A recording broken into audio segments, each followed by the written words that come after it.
Hoy nos vamos a referir a un tema muy importante, no tanto por la gravedad, sino por lo común. La conjuntivitis es una de las infecciones más comunes del ojo y tal vez de la medicina, y su cuidado adecuado es fundamental y el contagio es muy importante, ya que no solo se produce por el contacto directo, sino las lágrimas que salen del ojo pasan a través de la garganta y cuando uno habla emite unas pequeñas partículas que eso contagia la conjuntivitis. Por eso algunas veces hemos visto fotos de Japón, cuando hay una epidemia de conjuntivitis, todo el mundo usa barbijo para no contagiar. Entonces es fundamental que supamos el cuidado, pues a veces la conjuntivitis, que puede ser una cosa banal, produce sin lugar a duda lesiones muy graves en la vista y el tratamiento debe ser adecuado. La conjuntiva es una membrana mucosa que cubre la esclera, que es la parte blanca del ojo, y que tiene tres partes. Una conjuntiva palpebral, que va a recubrir la zona interna de los párpados, una conjuntiva vulvar, que va a recubrir la esclera, que es la parte blanca del ojo, y una conjuntiva de fondos de saco, que es donde se repliega para ir de uno a otro sector. Y hay dos lugares, una zona externa y una zona interna, que son especiales. En la zona interna tiene un repliegue y está la canúncula pegado a la vía lagrimal. La conjuntiva tiene una función importante que es de defensa en el ojo. Cuando ocurre una conjuntivitis es la inflamación de esta membrana. Podemos dar vuelta o evertir el párpado, el superior o el inferior. El párpado inferior es más fácil evertirlo porque simplemente deprimiendo con el dedo lo podemos hacer, pero el párpado superior es un poco más difícil. Y cómo nos ayudamos para poder evertir y ver la conjuntiva tarsal del párpado superior.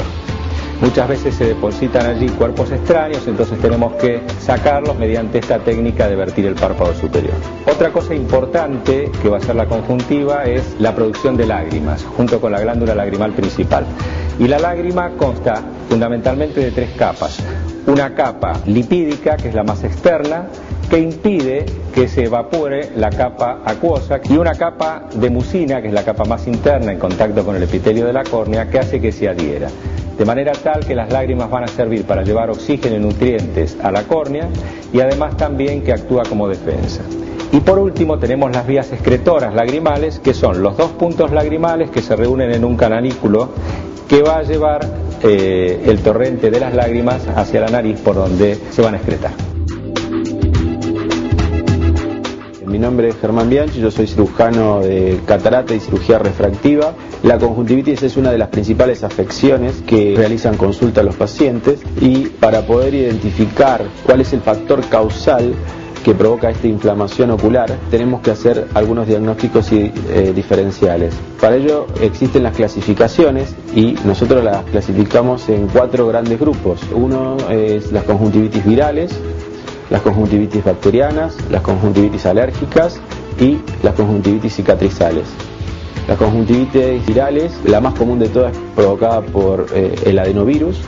Existen diferentes subtipos, hay más de 50 subtipos, y es la que normalmente provoca las epidemias de conjuntivitis. Las conjuntivitis hemorrágicas son provocadas por otro tipo de virus, que es como es los enterovirus o los herpes simplex. También son conjuntivitis que provocan grandes epidemias. También existe el molusco contagioso, que es otro virus que puede provocar alguna inflamación ocular. Las conjuntivitis bacterianas, hay conjuntivitis bacterianas que son agudas. Estas conjuntivitis normalmente pueden ser sobreinfecciones o infecciones originarias. La queratoconjuntivitis gonocóxica es otra clase de conjuntivitis.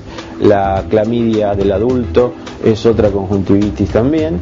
Conjuntivitis alérgica hay de diferentes tipos. Está la rinoconjuntivitis alérgica aguda, que se manifiesta con estornudos y inflamación conjuntival. la queratoconjuntivitis vernal, que aparece en diferentes estaciones en el año, ya sea otoño o la primavera, la queratoconjuntivitis atópica, que se da por el contacto directo en la zona de la conjuntiva, y las queratoconjuntivitis papilares gigantes, que a veces se desarrollan por el mal uso o el exceso en uso de lentes de contactos. Y por último, las conjuntivitis cicatrizales. Hay una patología que es el pemfigoide, que es una patología autoinmune, y la otra patología es el síndrome Stevens-Johnson, que es un síndrome raro que aparece por toma de medicamentos que pueden provocar este tipo de cicatrices en la conjuntiva. También existen conjuntivitis que no entran en ninguno de estos tipos de clasificaciones, que son las tóxicas provocadas ya sea por gases en los lugares de trabajo, por rayos ultravioletas en los soldadores, o por el polvillo que existen en estos lugares, que pueden provocar algún tipo inespecífico de inflamación conjuntival.